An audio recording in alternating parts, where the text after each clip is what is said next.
Thank you so much, Mark. President Biden has his bipartisan infrastructure package and his $3.5 trillion budget resolution all through the Senate and headed over to the House. But there's a lot of haggling left to be done and a debt ceiling looming out there. To take us through the state of the play, we welcome now Kevin Walling of HG Creative Media. Kevin, great to have you back with us. Tell us what happens next. Yeah, David, it's a good question, and it's anyone's guess. We saw the Majority Leader in the House, Steny Hoyer, actually call back the House nearly a month earlier. So the House will return on August 23rd. That's moved up from September 20th to take up both the infrastructure package that you talked about that cleared the Senate, the bipartisan framework that the president talked about yesterday, as well as this $3.5 trillion human infrastructure package. Now it's anyone's guess in terms of the play-by-play between both chambers. Oftentimes it's the case that one side will say the enemies are on the other side of the aisle. Well, in this case, it's interesting that I think it's on the other side of the chamber. And it's a little bit of a cat and mouse to see what leadership will bring up first with dueling aspects of the caucus, moderates versus progressives, pushing their leadership in different directions. Now, Kevin, you might think, for those of us outside of the Beltway, we might think, well, they've got the infrastructure bipartisan bill here. The House could really take that up and decide on it.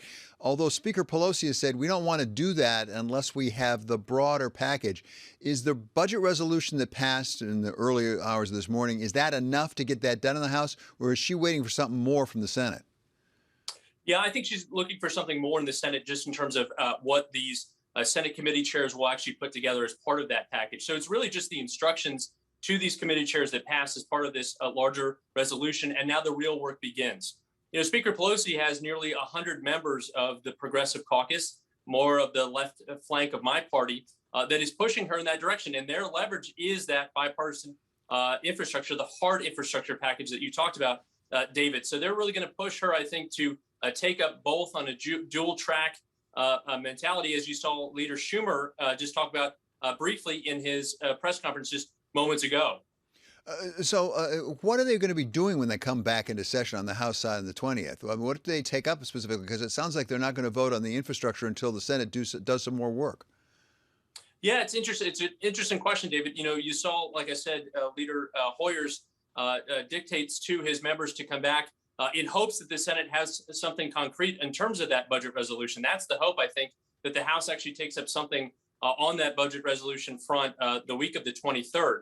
And again, it will be a question of what pressures come to bear as part of his membership of the House in terms of what will go forward. But the Senate really has a lot of work to do now. They had a whole late night vote-a-rama that finally cleared at 4 a.m. this morning. I think there's a lot of sleepy members in the Senate that is still in session at this moment that are going to be pushing forward to get this package together in the next couple of weeks. So, David, to your point, August is usually a very quiet month with both houses of Congress. We haven't seen this kind of action in August in a very long time. And that's August. What about September? And particularly, there's a pesky little debt ceiling hanging out there that basically the Democrats in the Senate said, we're not going to include that in our budget resolution. It has to be taken up separately. Exactly right, David. And you saw Leader Schumer speak to that, saying that the debt ceiling has always been a bipartisan issue. He mentioned the 3 times that Democrats joined with Republicans to raise the debt ceiling in a bipartisan fashion during the Trump administration. So peeling that out of that greater package, I think, was a strategic decision made by the Senate leadership to make it a standalone component, hopefully to bring more Republican votes behind that. Because, again, putting the nation's debt to a bipartisan vote, I think, is what you want to see. That's always been a consensus between the parties. We can't mortgage the fiscal security of this country, and it shouldn't be as part of a larger package. That should be a standalone vote, according to leadership.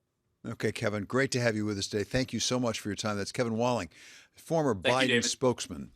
Coming up, another provincial capital in Afghanistan falls to the Taliban. We talk with former U.S. Ambassador to Afghanistan, Ryan Crocker, about a deteriorating situation. This is Balance of Power on Bloomberg Television and on radio.